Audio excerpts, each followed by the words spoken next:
السلام علیکم۔ قرآن کے اس ڈسکشن میں ہم لوگ آج پھر سے اکٹھا ہیں۔ اللہ کا بے پناہ شکر ہے کہ اس نے ہمیں سب کو ایک ساتھ کیا، خیریت سے ہم سب آپ ایک ساتھ قرآن کو پھر سے سمجھنے کے لیے آئے۔ اور جیسا کہ ہم سب جانتے ہیں کہ رمضان کا آخری عشرہ چل رہا ہے، آخر میں ہم پہنچ گئے ہیں اس پاک مہینے کے۔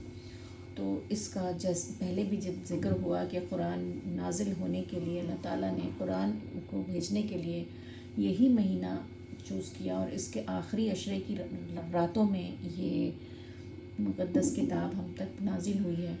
تو اس کا یہ بھی معنی ہے کہ ہمیں یہ ہر سال جب رمضان آئے تو ہم اس کو زیادہ سے زیادہ گہرائی سے تدبر سے سمجھنے کی کوشش کریں اور اس کو عمل میں لانے کی کوشش کرتے رہیں۔ قرآن پہ غور و فکر بہت ضروری ہے رمضان میں، کیونکہ یہ مہینہ قرآن کا ہی مہینہ ہے، اور اس مہینے میں ہمارے اور طرح کے سارے ڈسٹریکشنس جو جہاں دھیان بھٹک سکتا ہے وہ بہت کم کر دیتا ہے اللہ تعالیٰ۔ تو ہمیں زیادہ سے زیادہ سوچنے کا موقع ملتا ہے، قرآن کے اوپر ہم سوچیں۔ اسی بات کے ساتھ میں اپنی آج کی کلاس شروع کرتے ہیں۔ ہم نے آیت نمبر 123 سورہ الاعراف کی ہمارا یہ سبق چل رہا ہے۔ 123 تک ہم نے پچھلے دفعہ پڑھا، اور اس میں جو باتیں تھیں جو ہم نے پڑھی تھی اس کو ایک دفعہ دہرا لیا جائے تاکہ ہمارا کانسیپٹ کلیئر ہو، اور پھر اس کے بعد ہم آگے بڑھیں۔ تو جو بات ہوئی تھی اس میں سب سے ضروری بات یہ تھی کہ یہ جو میں اول پڑھ رہی ہوں یہ مولانا صاحب کی تذکیر القرآن سے ہے، بہت ہی اچھا انہوں نے اس میں لکھا تھا، تو میں اس کو جو کہ تو پڑھنا چاہتی ہوں۔ مولانا صاحب نے لکھا ہے کہ انسانیت کا آغاز حضرت آدم کے ماننے والوں سے ہوا، اس کے بعد جب بگاڑ ہوا تو یاد دہانی کے لیے، مطلب یاد کرانے کے لیے، ریمائنڈ کرانے کے لیے کہ تم بگڑ رہے ہو، خدا کے پیغمبر آئے۔ تو بار بار یہ بات ہم کئی بار سمجھ چکے ہیں کہ شروعات میں آدم علیہ السلام آئے اور ان کے لوگوں نے ان کو فالو کیا، پھر جب بگاڑ آیا تو اللہ تعالیٰ نے بار بار پیغمبر بھیجے۔ اب یہ ہوا کہ پیغمبر کے ذریعے اصلاح قبول کرنے والے افراد کو بچا کر ان لوگوں کو ہلاک کر دیا گیا جنہوں نے اصلاح قبول کرنے سے انکار کیا تھا۔ یعنی جن لوگوں نے پیغمبر کو مانا، جو پیغمبر آئے، تو انہیں تو اللہ تعالیٰ نے بچا لیا، جو تیار ہو گئے ایمان لے آئے، اور جو ایمان نہیں لائے، جنہوں نے اپنی مرضی سے خدا کو نہیں ماننا چاہا، تو انہیں اللہ تعالیٰ نے ختم کر دیا۔ ہمیشہ پرانے پیغمبروں کے ساتھ یہی ہم پڑھتے آ رہے ہیں، پیچھے کئی پیغمبروں کی سٹوری ہم نے پڑھی کہ ان کے ماننے والوں کو بچایا گیا اور جو انہیں نہیں مانتے تھے انہیں ختم کر دیا گیا۔ مگر بعد کی نسلیں دوبارہ اپنے پیغمبر کے ہاتھ پر کیے ہوئے وعدے کو بھول بیٹھی، مگر جو لوگ بچے تھے اس کے وہ تھوڑے دن ٹھیک رہتے تھے، پھر کچھ دنوں کے بعد جو نسلیں آتی تھیں وہ پھر سے بھولنے لگتی تھیں کہ جو ہم نے وعدے کیے تھے، اور دوبارہ وہی انجام پیش آتا تھا ان کے ساتھ۔ جو لوگ بھولتے تھے پھر سے پیغمبر آتے تھے، پھر سے یہی ہوتا تھا۔ یہ صورت بار بار پیش آتی رہی، یہاں تک کہ نسل انسانی کی زیادہ تر لوگ جو انسان تھے، زیادہ تر ان میں سے نافرمان لوگ زیادہ پیدا ہوئے اور زیادہ تر وعدہ توڑنے والے ہی پیدا ہوئے۔ مطلب اللہ تعالیٰ نے یہ بتایا قرآن میں کہ تم جتنے بھی انسان آئے ہو بار بار یہی کر رہے ہو، اور اب تک اللہ تعالیٰ نے اپنا ایک کامنٹ کیا ہسٹری کے اوپر کہ زیادہ تر لوگوں کو میں نے نافرمان پایا اور عہد کو پورا کرنے والا نہ پایا۔ خدا سے جو عہد لوگوں نے کیا بار بار زیادہ تر لوگوں نے توڑا۔ تو یہ چیز ہم نے بہت اچھے سے کلیئر کر لی کہ یہ بات ہمیں سب کو پتہ چل گئی۔ اب اس کو ہم اپنے لیے بھی تھوڑا سمجھ لیتے ہیں کہ ہم، کیونکہ اب آپ کو لگ رہا ہے کہ اب تو پیغمبر کے لوگوں کو مارا نہیں گیا، اب تو ہم سب ہیں، اب کیسے ہوگا، کیا ہے، تو ہم کیسے سبق لیں؟ تو ہم بھی تھوڑا سا اس سے سیکھ سکتے ہیں کہ زمین پر بار بار یہ ہوتا ہے کہ ایک قوم اوپر ہوتی ہے، خوشحال ہوتی ہے، اور دوسری قوم نیچے آ جاتی ہے۔ تو ہم یہ دیکھتے ہیں کہ ایک قوم اوپر اٹھی، پھر کچھ دنوں بعد وہ نیچے آ گئی۔ یہ ہم بھی دیکھتے ہیں اپنی آنکھوں سے، ہم نے کئی بار دیکھا ہے کہ وہ میدان سے ہٹا دی جاتی ہے، پہلے وہ اوپر تھی، بہت عروج پہ تھی، اور پھر اللہ تعالیٰ اس کو ہٹا دیتا ہے، دوسری قوم کو اس کی جگہ پر لے آتا ہے۔ یہ واقعہ بار بار دکھاتا ہے کہ یہ خدا کی ایک نشانی ہے، وہ آدمی کو خدا کی یاد دلاتا ہے۔ کیسے؟ وہ یہ بتاتا ہے کہ ملنے یا نہ ملنے کے جو کنٹرول ہیں وہ کسی اور کے حق میں ہیں۔ مطلب یہ نہیں ہو سکتا کہ ایک انسان کو سب کچھ مل گیا، بہت اوپر پہنچ گیا، پھر وہ ایسا کیوں ہوتا ہے کہ کافی وقت کے بعد اس کی جو نسلیں ہوتی ہیں وہ نیچے آ جاتی ہیں؟ مطلب میں شاید سمجھا نہیں پا رہی ٹھیک سے. مطلب انسان کے بس میں ہوتا تو وہ ایک بار اگر اوپر پہنچ جاتا تو وہ چاہتا کہ میں، میرے باپ، میرے بھائی بہن سب میرے ساتھ یہیں رہیں اور ہم کبھی نیچے نہ آئیں. ہر انسان یہی چاہتا ہے کہ آج میں ٹاپ پوزیشن پہ ہوں تو میں یہی، میری پوزیشن بنی رہے. پھر ایسا کیوں ہوتا ہے کہ کچھ وقت کے بعد، ہم سب نے دیکھا ہے کبھی بھی پرماننٹ نہیں رہتی ہے پوزیشن، کچھ وقت کے بعد وہ پوزیشن نیچے آتی ہے اور کچھ اور لوگوں کی پوزیشن اوپر جاتی ہے. تو یعنی کہ انسان کے کنٹرول سے باہر ہے یہ بات. یہ کوئی اور ہستی ہے جو یہ کنٹرول کرتا ہے کہ کس کو اوپر کرنا ہے، کس کو دینا ہے اور کس سے چھیننا ہے. اور یہ کنٹرولر، یہ ہستی کون ہے؟ یہ خدا ہے. تو یہ نشانی سمجھ میں آتی ہے ہم لوگوں کو اگر ہم اس طرح سے اپنے آس پاس کے واقعوں کو دیکھیں، اگر اپنے زندگی میں سوچیں کہ کبھی ہمیں کوئی چیز ملی پھر وہ اپنے آپ ہی کیسے چلی گئی. ہمارے کرنے سے کچھ بھی نہیں ہوا، ہم نے بہت چاہا لیکن نہیں ہوا. تو یہ سب کون کرتا ہے؟ یہ خدا کرتا ہے. تو ایسے ہی جب ایک قوم پیچھے ہٹتی ہے اس کی جگہ پر دوسری قوم آتی ہے، اس کے لوگ لیکن یہ سمجھنے لگتے ہیں کہ ہم تو پہلے والوں سے اچھے تھے اس لیے ہمیں اللہ نے آگے کر دیا. مطلب یہ لوگوں کے اندر ایک غلط فہمی آ جاتی ہے کہ ہم اپنی کوشش سے اوپر آئے ہیں، لیکن وہ کرنے والا اللہ ہوتا ہے. تو یہ ساری باتوں سے ہم یہ سمجھ پا رہے تھے. اور خدا نے ہمیں آنکھ دی ہے، کان دیا ہے، عقل دی ہے، یہ ساری جو صلاحیتیں ہمیں دیے ہیں وہ کس لیے دیے ہیں؟ کہ تاکہ ہم یہ سب چیزوں کو دیکھیں، غور کریں اور سبق لیں. لیکن ان کے ذریعے سے کوئی انسان سبق ہی نہیں لیتا. جب آدمی اپنی صلاحیتوں سے وہ کام نہیں لیتا جو اس کو لینا چاہیے تو اس کے بعد پکا ایسا ہونا ہے کہ خدا کے قانون کے تحت اس کے دل کی حساسیت ختم ہو جائے، مطلب وہ بے حس ہو جائے. تو جیسے ہم نے پڑھا تھا نا کہ ان کے دل بے حس ہو گئے، ان پر مہر کر دی گئی. تو وہ والی بات میں سمجھانا چاہ رہی ہوں کہ جب کسی نے بھی ساری چیزیں ہو رہی ہوتی ہیں آس پاس، ان کی ہسٹری میں سب ہوا ہوتا ہے، آس پاس ہوا ہوتا ہے، لیکن کوئی سوچتا ہی نہیں، کوئی خدا کو پہچانتا ہی نہیں وہاں پر.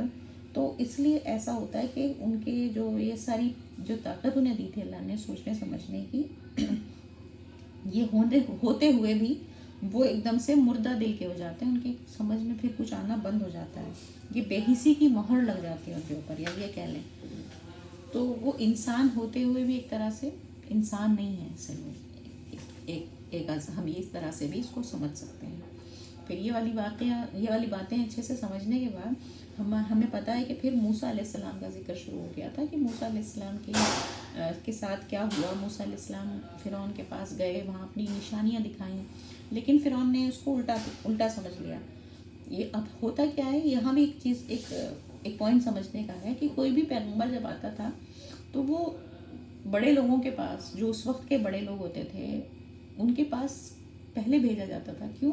تاکہ جو بڑے لوگ ہیں وہ اس پوزیشن میں ہوتے ہیں کہ ان کے پاس عقل زیادہ ہوتی ہے، انٹیلیجنٹ ہوتے ہیں، وہ سمجھ کے اگر وہ سمجھ لیں تو پھر عام لوگوں کو سمجھنے میں آسانی ہوتی ہے. تو اللہ تعالیٰ ہمیشہ جو دعوت ہوتی تھی، پیغام ہوتا تھا، وہ بڑے لوگوں کے پاس، ستاروں کے پاس جایا جاتا ہے. تو لیکن ہمیشہ یہ ہوا کہ وہ جاتے تو تھے بڑے لوگوں کے پاس، ہسٹری یہی بتاتی ہے، لیکن یہ جو بڑے لوگ ہوتے تھے یہ بھی ہمیشہ ہی غلط رسپانس دیا. انہوں نے ہمیشہ ظلم کیا، ہمیشہ غلط.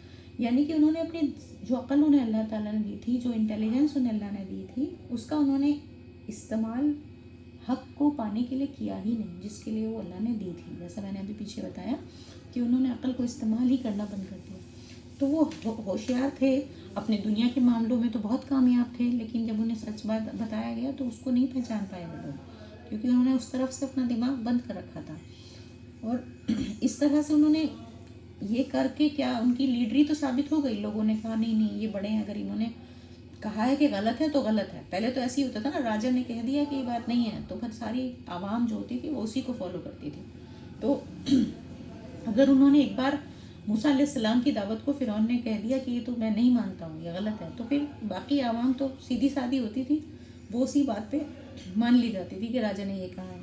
اس طرح سے راجا کی بڑائی تو بنی رہتی تھی، راجا کو تو سب بڑا مانتے تھے، لیکن وہ راجا اپنے لیے آخرت کو خراب کرتا ہے. مطلب ایسی بات کر کے وہ اپنے آپ کو، اپنی دنیا تو اس نے بچا لی لیکن آخرت اس نے گنوا دی.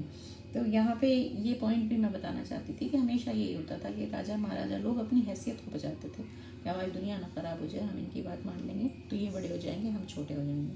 تو یہاں پہ یہ والی چیز سمجھ میں آئی تھی مجھے. اور پھر دوسرا یہ جو جادوگر والی بات تھی یہ بھی ہم نے پڑھی تھی پچھلی دفعہ. تو یہ بات سمجھنے کی ہے کہ جس دور میں جو نبی بھیجا جاتا ہے اس دور کے حساب سے اس کو معجزے دیے جاتے تھے. مطلب وہ سائن اس کو اس زمانے کے حساب سے دیے جاتے تھے، کیونکہ اس وقت پہ جب موسیٰ علیہ السلام آئے تو دنیا میں جادو کا بڑا زور تھا، تو اس لیے انہیں اس طرح کی نشانیاں اللہ نے دیں کہ وہ ڈنڈا جو ہے ان کا سانپ بن جاتا تھا، تو یہ جس سے کہ لوگوں پہ اثر ہو اس کا. تو ایک پوائنٹ تو یہ بھی بتانا چاہ رہی تھی میں. اس کے علاوہ دوسرا پوائنٹ یہ تھا کہ فرعون کے سامنے جب انہوں نے یہ نشانیاں دکھائیں، فرعون کو اپنی اگر اس کی وہ دماغ صحیح طرح سے استعمال کرتا تو وہ یہ سوچتا کہ ہاں یہ کیسے ہو رہا ہے، یہ کون ہے جو اس کو ایسے کروا رہا ہے، اس کی گہرائی میں جاتا. بلکہ اس نے کیا کیا، اچانک سے تاکہ اس کی اپنی ایگو بچی رہے، اس نے کہا نہیں یہ سب جادو ہے. مطلب جو چیز اس کے دماغ کو کھولنے کے لیے اللہ نے بھیجی تھی اس کو اس نے جادو کا نام دے دیا. تو یعنی کہ دنیا میں ہمیشہ ایسا ہوگا کہ ہمیں جب بھی سچائی کی بات یا اچھی بات کوئی بتانا چاہے گا تو ہمارے پاس ہمیشہ الفاظ ہوں گے کہ ہم کچھ بھی کہہ دیں اس کو، ہم کچھ بھی کہہ کے اس کو ریجیکٹ کر دیں. مطلب ہمارے لفظ، ہماری آزادی ہم سے نہیں چھیننے والی ہماری موت تک. تو ہم اس کو کبھی بھی استعمال کر سکتے ہیں غلط طور پر، جیسے موسیٰ نے استعمال کیا کہ اس نے جادو کہہ دیا اللہ کی نشانیوں کو. یہ غلط استعمال تھا اپنی زبان کا. تو ہمیں بہت زیادہ چوکنا رہنا ہے کہ کہاں ہم اپنے ان صلاحیتوں کو استعمال کر رہے ہیں. کیا ہم اپنی بات کو صرف اونچا رکھنے کے لیے کچھ بھی کہہ دے رہے ہیں؟ کیا ہم نے اس کو ویریفائی کیا؟ کیا ہم اس کو جاننے کی کوشش کر رہے ہیں؟ موسیٰ علیہ السلام سے اس نے جاننے کی کوشش ہی نہیں کی، اس نے فوراً اپنی طرف سے کہہ دیا کہ یہ جادو ہے اور ہم تمہاری بات کو نیچا کر دیں گے، ہم جادوگر اکٹھا کریں گے سارے شہر سے اور تمہارا مقابلہ کروائیں گے. پھر اس کے بعد ہم نے وہ بھی پڑھا تھا واقعہ کہ کیسے جادوگر آئے. جادوگر پہلے تو پھر وہ بھی دنیا کے ماحول میں رہ رہے تھے، وہ بھی بڑائی دیکھتے تھے فرعون کی اور سمجھتے تھے کہ بہت بڑا ہے، تو وہ بھی فرعون کو مکھن سا لگا رہے تھے کہ آپ ہمیں اپنا قریبی بنا لینا، ہمیں انعام دینا جب ہم جیت جائیں گے، کیونکہ انہیں یقین تھا کہ وہی جیت جائیں گے. لیکن جب انہوں نے موسیٰ علیہ السلام کا وہ نشانی دیکھی، وہ جو انہوں نے اپنا ڈنڈا ڈالا اس کے بعد، تو ان کا سارا جو انہوں نے لوگوں کی نظروں پہ دھوکہ کر رکھا تھا، ایک نظر کا جادو کر رکھا تھا، وہ سب کھل گیا. تو وہ سمجھ گئے کہ یہ جادو کے معاملے سے بہت اوپر کی چیز ہے. وہ فوراً ایمان لے آئے، وہ فوراً کے فوراً جھک گئے موسیٰ کے سامنے. اس وقت ان کے نظر میں جو قیمت فرعون کی تھی پہلے، وہ پوری چلی گئی، کیونکہ انہوں نے جان لیا کہ یہ تو بہت ہی بڑی چیز ہے جس سے ہمارا واسطہ پڑ رہا ہے. تو پھر انہوں نے کوئی نہ تو ڈر دکھایا نہ کسی طرح سے ہچکے، اور فوراً انہوں نے قبول کر لیا کہ ہم ایمان لے کے آ گئے.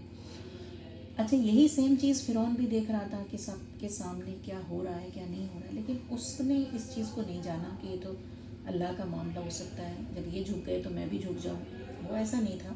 کیوں؟ کیونکہ اس کے اندر ہم ابھی تک پڑھ چکے ہیں ایگو بہت زیادہ ایگو تھی، بہت بڑا سمجھتا تھا اپنے آپ کو. تو یہ جو ایگو ہے، یہ ایگو اپنے انسان کو نا آخر تک بھی نہیں سمجھنے دیتی بات کو. تو یہ انا، ایگو، اس کو تو انا کو فنا کرنا ہے، مطلب اس کو ختم کر دو. اپنی ایگو کے لیے ہم پتہ نہیں کیا کیا کر دیتے ہیں، اور ہم بہت غلط کرتے ہیں جو بھی کرتے ہیں. اللہ تعالیٰ کو بالکل بھی پسند نہیں ہے ایگو والا آدمی، تکبر والا آدمی. اللہ تعالیٰ صرف اور صرف عاجزی والا انسان پسند کرتے ہیں. ماڈیسٹی جسے کہتے ہیں انگلش میں، ماڈیسٹی والا انسان اللہ کو پسند ہے، جو اللہ کے سامنے جھکا رہے، ڈرتا رہے، ایسا انسان. تو جو اللہ کے سامنے جھکے گا انسانوں کے سامنے بھی جھکا رہے گا. وہ ایسا نہیں ہوگا کہ اللہ کے سامنے تو سجدہ کر رہا ہے کوئی انسان، رو رہا ہے، دعائیں کر رہا ہے، لیکن جب اس انسانوں سے اس کا معاملہ پڑ رہا ہے تو وہاں پہ وہ گھرا رہا ہے، چلا رہا ہے. کیا وہ ایسا کر سکتا ہے؟ سچا اللہ کو ماننے والا، سچا اللہ سے ڈرنے والا کبھی بھی ایسا نہیں کر سکتا. تو ایگو بہت بری چیز ہمیں پتہ چلی پچھلے لیسن میں. اس ایگو نے فرعون کو سمجھنے نہیں دیا، یہاں تک کہ وہ ہلاک ہو گیا. پھر ہم نے پڑھا تھا کہ کس طرح سزا دی جادوگروں کو اور انہیں مار دیا. لیکن جو دعا جادوگروں نے کی اس کو قرآن میں اللہ تعالیٰ نے ڈال کے ہمیں بتایا کہ وہ کیا کیفیت تھی جس میں وہ لوگ تھے، اور وہ قرآن کی دعا بن گئی.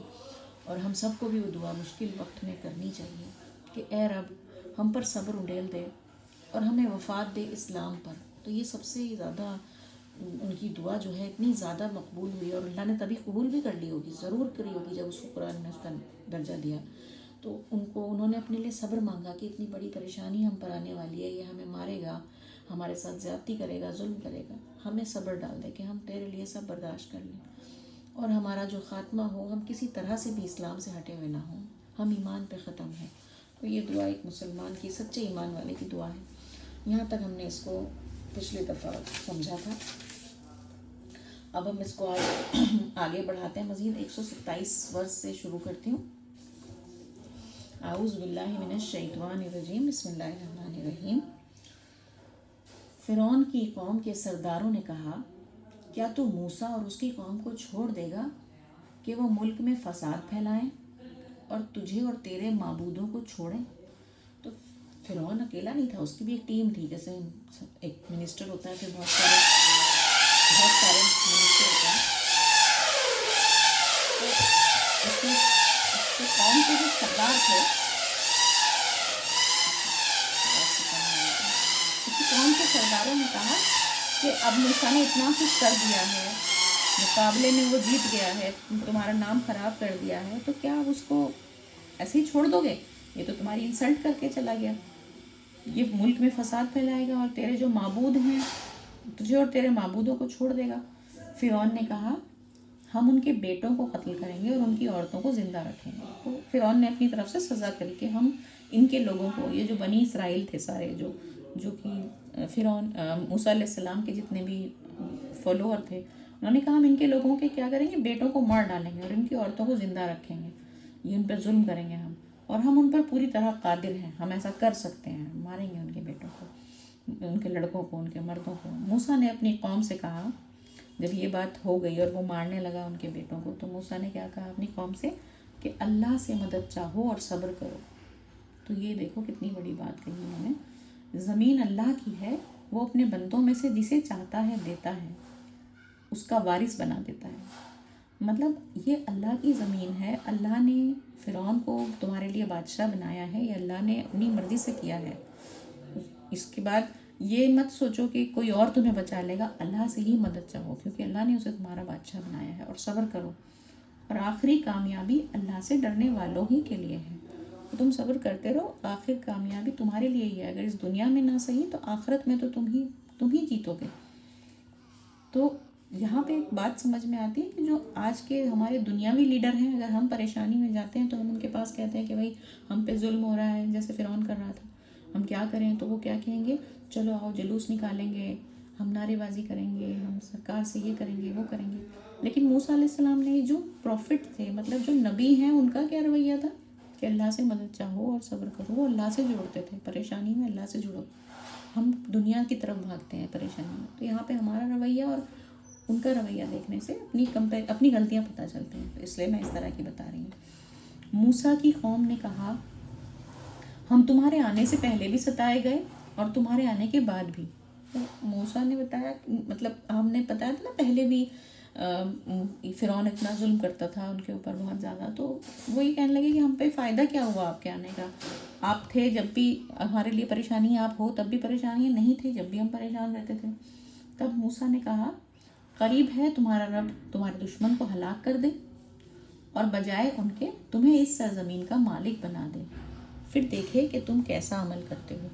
موسیٰ علیہ السلام نے کہا کہ ہو سکتا ہے کہ تمہارا رب اب تمہارے دشمن کو تو ختم کر دے اور تمہیں بنا دے یہاں پہ بادشاہ، جس زمین میں تم ہو، اور پھر یہ دیکھے کہ تم کیسے عمل کرتے ہو۔ ان کا کہنے کا مطلب یہ تھا کہ اللہ تعالیٰ صرف فرعون کو اس لیے بادشاہ بنایا ہے کہ اس کو دیکھنا چاہتا ہے کہ وہ کیا کرتا ہے، کتنا برا کر سکتا ہے، وہ کیا وہ کبھی سدھر سکتا ہے کہ نہیں۔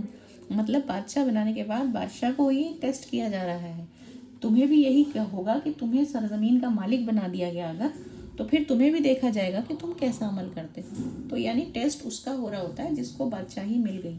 یہ بات بھی سمجھ میں آ رہی ہے، کیونکہ ہمیں ایسا لگتا ہے کہ جو لوگ ظلم سہ رہے ہیں ان کا ٹیسٹ ہے، وہ تو صبر کر لیں، لیکن اصلی ٹیسٹ اس انسان کا یا ان لوگوں کا ہوتا ہے جو پاور میں ہوتے ہیں، اور پاور میں آنے کے بعد وہ کیسا بیہیویئر اختیار کرتے ہیں، یہ ٹیسٹ ہے اصلی انسان کا۔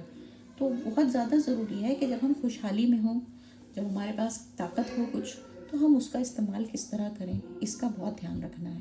ہم اپنے نوکروں کے ساتھ، اپنے سے نیچے لوگوں کے ساتھ، اپنے چھوٹوں کے ساتھ کیا ہم کرتے ہیں، یہ سب سے ضروری ہے، کیونکہ ہم اکثر اپنے آپ کو جو ہے جب چھوٹے پوزیشن میں ہوتے ہیں جب تو دیکھ لیتے ہیں کہ ہاں ہمارا صبر کرنا ہے، ہمیں صبر کرنا ہے، لیکن یہاں ہم خوشحالی کی پوزیشن میں ہوتے ہیں وہاں پر ہم اپنے آپ کو نہیں چیک کر پاتے اور تکبر میں آ جاتے ہیں. پھر اس کے بعد کی ورس پڑھتے ہیں. اور ہم نے فرعون والوں کو قحط اور پیداوار کی کمی میں مبتلا کیا تاکہ انہیں نصیحت ہو. تو جیسے پہلے بتایا گیا تھا آپ کو اگر یاد ہوگا کہ جب نبی آتے تھے اور لوگ ان کا انکار کرتے تھے تو اللہ تعالیٰ ان کے اوپر مصیبتیں ڈالتے تھے. تو وہی بات یہاں بتائی جا رہی ہے. فرعون کے یہاں بھی یہی ہوا کہ انہوں نے منع کر دیا تھا نا موسیٰ علیہ السلام کو, تو ان کے اوپر قحط آئے. قحط مطلب اکال, بارشیں نہیں ہوتی تھی تو فصلیں خراب ہو جاتی تھی نا. پیداوار کی کمی میں مبتلا کیا مطلب کھانے پینے کی کمی ہو گئی ان کے یہاں. لیکن جب ان پر خوشحالی آتی تو وہ کہتے کہ یہ ہمارے لیے ہے, اور اگر ان پر کوئی آفت آتی تو اسے موسیٰ اور اس کے ساتھیوں کی نحوست بتاتے. بتائیے کیسا تھا رویہ, کہ جب ان کے اچھے حالات ہو جاتے تو وہ کہتے کہ ہاں دیکھو اللہ نے ہمیں ریوارڈ دے دیا, ہمارے خدا نے ہمیں بچا لیا. اور جب پریشان ہوتے تو کہتے موسیٰ اور تمہارے ساتھیوں کی وجہ سے ہی ہو رہا ہے, تم نے یہاں پہ جو بچا رکھا ہے نا, تم دین کے نام پہ جو کر رہے ہو اس کی منحوسیت پھیل رہی ہے, خدا ناراض ہو رہا ہے اس سے. سنو, ان کی بدبختی تو اللہ کے پاس ہے مگر ان میں سے اکثر نہیں جانتے. اللہ تعالیٰ کہتے ہیں یہ تمہاری منحوسیت نہیں, یہ ان کی بدقسمتی ہے جو ہو رہا ہے یہ سب, اور ان میں سے اکثر لوگ جان ہی نہیں رہے کہ ہو کیا رہا ہے. انہوں نے موسیٰ سے کہا ہمیں جادوگرست کرنے کے لیے تم چاہے کوئی بھی نشانی لاؤ, ہم تم پر ایمان لانے والے نہیں ہیں. تو یعنی وہ اتنا زیادہ اپنے دماغ میں جو بھی بات ہوئی تھی نا, مہر لگ گئی تھی, ان کا دماغ اتنا بے حس ہو چکا تھا کہ وہ یہ تک کہتے تھے کہ تم کتنا ہی ہم پہ جادو کر لو, کتنی کوئی نشانی نکالو, ہم تمہارے اوپر ایمان لانے والے ہیں ہی نہیں, ہم لائیں گے ہی نہیں تمہارے اوپر ایمان. تو یہ کیا ہے, یہ ہے ضدی پنا. بے حس ہو جاتا ہے جب آدمی تو ایسی بات کہتا ہے, بے خوفی کی بات, اور پتہ ہے ان کو کہ آگے ان کا کیا ہونے والا ہے, انہیں پتہ ہی نہیں ہے. اور پھر آگے کی بات بھی سنیں. ابھی تو اللہ تعالیٰ نے قحط کی بات بتائی, پھر اور چھوٹے چھوٹے ان کے اوپر مصیبتیں آئیں, ان کے بارے میں بتایا جا رہا ہے. پھر ہم نے ان کے اوپر طوفان بھیجا اور ٹڈی اور جوئیں اور مینڈک اور خون, یہ عجیب عجیب سی چیزیں تھیں. طوفان آتے تھے, اتنی ساری ٹڈیاں آ جاتی تھیں کہ ساری فصلیں کھا جاتی تھیں. اتنی جوئیں ہو گئیں کہ بستروں میں اور دیواروں میں ہر جگہ ہونے لگیں. مینڈک اتنے ہو گئے سڑکوں پہ چلنا مشکل ہو گیا, پانی میں کبھی بھی لال رنگ آ جاتا تھا. تو یہ سب چیزیں ان کے لیے علام کی طرح ہوتی تھی کہ سمجھ جاؤ. یہ سب نشانیاں الگ الگ دکھائیں. پھر بھی انہوں نے تکبر کیا, اور وہ مجرم لوگ تھے, وہ گھمنڈ میں ہی رہ گئے اور وہ اپنے جرم کو سمجھ ہی نہیں پائے. اور جب ان پر کوئی عذاب پڑتا تو وہ کہتے اے موسیٰ اپنے رب سے ہمارے لیے دعا کرو جس کا اس نے تم سے وعدہ کر رکھا ہے. جب پریشانی میں ہوتے, جب انہیں کچھ سمجھ نہیں آتا تو وہ یہ بھی کہہ دیتے تھے کہ چلو موسیٰ اپنے رب کو کہو کہ ہمیں اس مصیبت سے نکال دے, اگر تم ہم پر اس عذاب کو ہٹا دو تو ہم ضرور تم پر ایمان لائیں گے اور تمہارے ساتھی بنی اسرائیل کو جانے دیں گے, تمہارے ساتھ ان کو جانے دیں گے. موسیٰ علیہ السلام نے کہا تھا نا کہ میرے ساتھ بنی اسرائیل کو جانے دو, میں کچھ نہیں چاہتا, تمہیں ماننی ہے بات مانو, نہیں تو میں اور میرے ساتھی چلے جائیں گے. تو وہ یہی کہہ رہے تھے کہ چلو اچھا تم اس عذاب کو ہٹاؤ ہم پر سے, ہم تمہاری بات مان لیں گے, ایمان لے آئیں گے, اور تمہارے ساتھ ہم بنی اسرائیل کو بھی جانے دیں گے. لیکن پھر آگے کیا ہے, پھر جب ان سے وہ دور کر دیتے آفت کو کچھ مدت کے لیے جہاں بہرحال انہیں پہنچنا تھا, تو اسی وقت وہ عہد کو توڑ دیتے. مطلب اتنے ظالم ہو چکے تھے کہ جیسے ہی اللہ تعالیٰ اپنی آفت ہٹاتے تھے کچھ دیر کے لیے تو فوراً کے فوراً وہ پلٹ جاتے تھے, کہتے تھے نہیں یہ تو ہمارے خدا نے ٹھیک کیا ہے, یہ تو تمہاری منحوسیت تھی, یہ تمہاری وجہ سے تھوڑے ٹھیک ہوا ہے. ایسی باتیں بنا کے وعدوں کو توڑ دیتے تھے. تو یعنی کہ موقع پرست لوگ تھے. انسان ایسے ہی ہو جاتا ہے جب اس کا کوئی دھرم ایمان نہیں ہوتا ہے, جب اس کا ایک خدا کا خوف اس کے دل میں نہیں ہوتا ہے, جب وہ اپنی باتوں کو اصول کے طور پر نہیں کہتا تو کچھ بھی کہہ دیتا ہے اپنے فائدے کے لیے. وہ ایسے ہی کہتے تھے, ایسا کیریکٹر بن گیا تھا ان کا. تو اس سے اب ہم یہ سب باتوں سے ہمارے لیے کیا سبق ہے, ہمیں بھی ہماری آج کی آیتیں تو یہیں تک ہیں, ہمیں بھی یہی سمجھنا ہے پہلے تو کہ کس طرح سے ہمیں بے حسی سے بچنا ہے. بہت ہی بری چیز ہے یہ بے حسی, وہ انسان کو کیسا کیریکٹر بنا دیتی ہے کہ وہ کچھ بھی کہہ دیتا ہے, اسے سمجھ نہیں آ رہا ہوتا کہ وہ کس پارٹی میں ہے, کبھی ادھر کی بات کہتا ہے کبھی ادھر کی, منافقت والی باتیں. تو یہ بے حسی بہت بری چیز ہے. ہم سب کو اپنے ذہن میں بار بار یہ بات فٹ کرنی ہے کہ اپنے آنکھوں کو, اپنے کان کو, اپنے عقل کو جس طرح سے اللہ چاہتا ہے اس طرح استعمال کرنا. اور اللہ کس طرح چاہتا ہے کہ ہم دین کو سمجھیں، ہم سچائی کو جانیں، ہم اس کے مطابق عمل کریں، سنی سنائی باتوں سے ہٹ کر سچائی کو جانتے ہوئے اس پر عمل کریں، اللہ کو محبت کریں، اللہ کو سمجھیں کہ اللہ ہے، پہچانیں اللہ کو کہ اللہ کیسا ہے، کیا چاہتا ہے ہم سے۔ ہمارے دلوں میں اللہ کی پہچان ہونی چاہیے۔ سب سے پہلی چیز ہے کہ خدا ہی ہے جو سب کچھ کر سکتا ہے، اس کے دینے سے ہی پریشانی آتی ہے۔ دیکھو موسیٰ علیہ السلام کو کتنی زیادہ خدا کی پہچان تھی، انہوں نے یہ کہا کہ یہ بادشاہ فرعون جو تم پہ ظلم کر رہا ہے یہ اس کا نہیں ہے، یہ اللہ نے اس کو بادشاہ بنا رکھا ہے، اس کا ٹیسٹ چل رہا ہے۔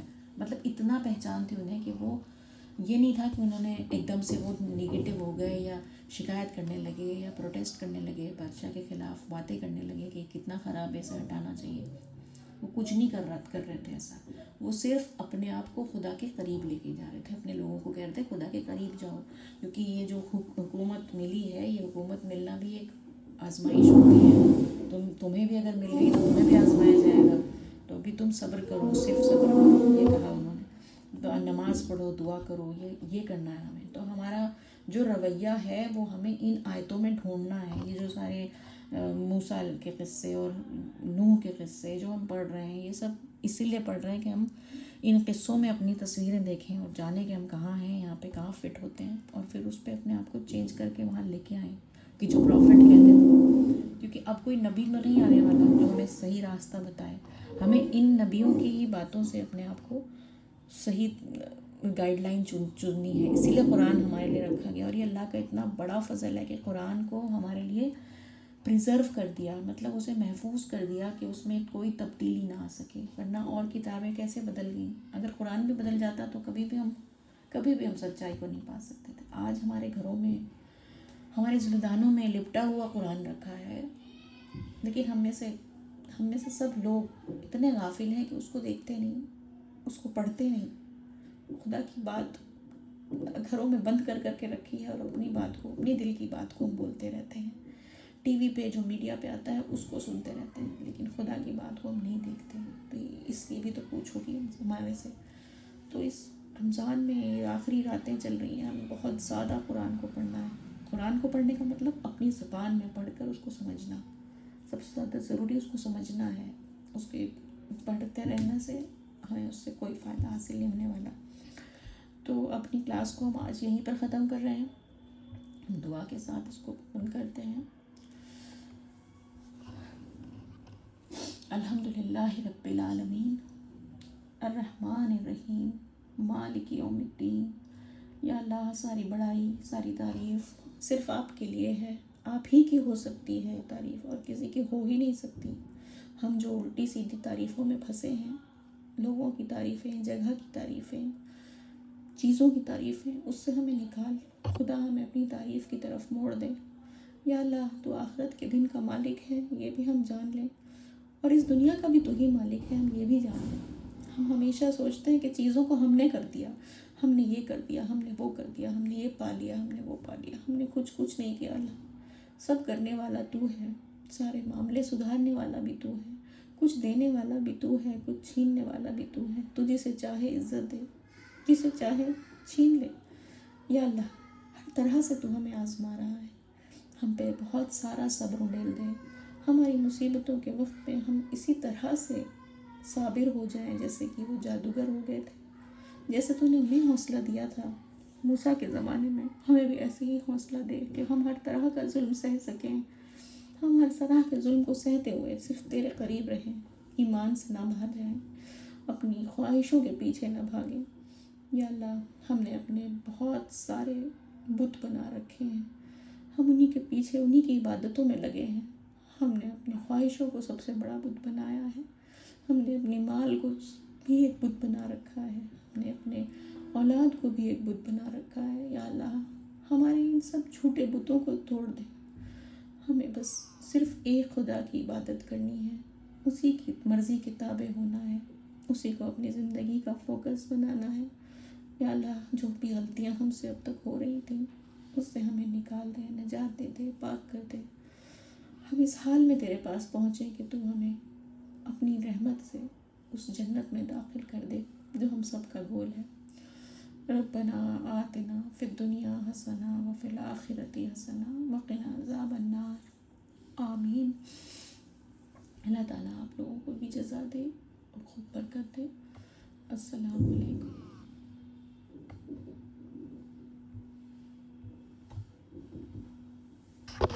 علیکم۔